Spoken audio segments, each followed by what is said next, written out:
Es ist ein heißer Sommertag in Lissabon. Die Leute pilgern durch die Strassen, schauen in die Schaufenster, gehen aber vor allem im Schatten nach. Genauso macht es auch die Lida.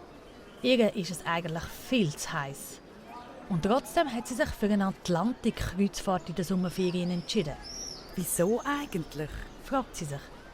Sie findet die Gruppentouren gar nicht so lässig und geht eigentlich lieber auf eigene Faust die Stadt erkunden.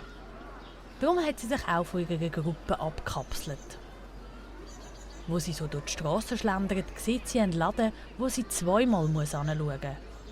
Der ist irgendwie weihnachtlich geschmückt. Kann das sein? So mitten im Sommer. Sie kann nicht anders und geht rein. Schon ein bisschen lustig. Denkt sie sich. Aber es ist ihr draussen einfach auch viel zu heiß. Und in diesem Laden ist es so schön kühl. Wo sie drinnen ist, traut sie ihren Augen kaum. Weihnachtszauber, wo sie auch heranschaut. Ein riesiger Weihnachtsbaum, geschmückt in Rot und Gold, sicher etwa 5 Meter hoch. Ein überdimensional grosses Karussell, wo sie sonst nur als Deko auf dem Fenstersims kennt.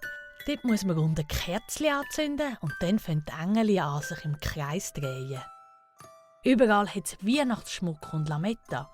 Und natürlich Kerzen und Christbaumkugeln in allen Farben und Formen.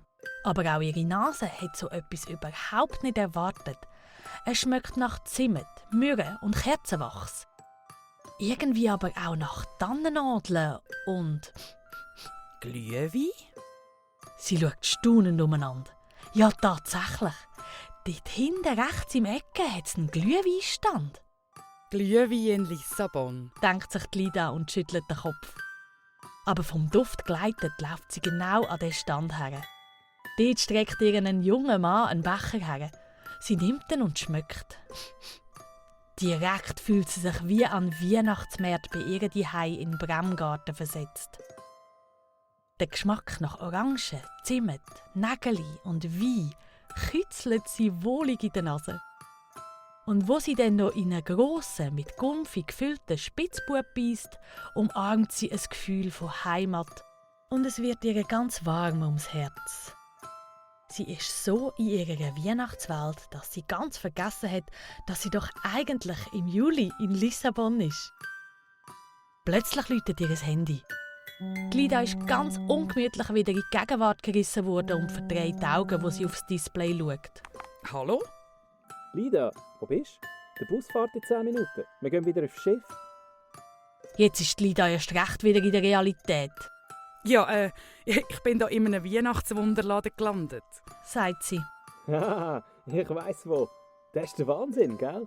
Ja, voll. Aber ich verstehe es nicht. Wieso gibt es überhaupt so etwas? Ja, das weiss ich auch nicht. Aber gell, du bist nicht die Einzige im Laden. Nein, es hat also schon noch recht viele Leute. Also, da hast du deine Erklärung. Es gibt einfach Leute, die könnten das ganze Jahr durch Weihnachten feiern. Wieso nur einen Monat im Jahr, wenn man die besinnliche Jahreszeit 365 Tage lang haben kann? Das macht Sinn. Denkt Lida. Sie schnauft nochmal tief ein und lässt den Juli-Weihnachtszauber noch ein Momentchen auf sich wirken. Kurz vor dem Ausgang sieht sie ein kleines Tannenbäumchen aus Glas. Das muss sie haben. Dass das ihr Souvenir wird, das sie von Lissabon mit heimbringt, hätte sie also nie gedacht.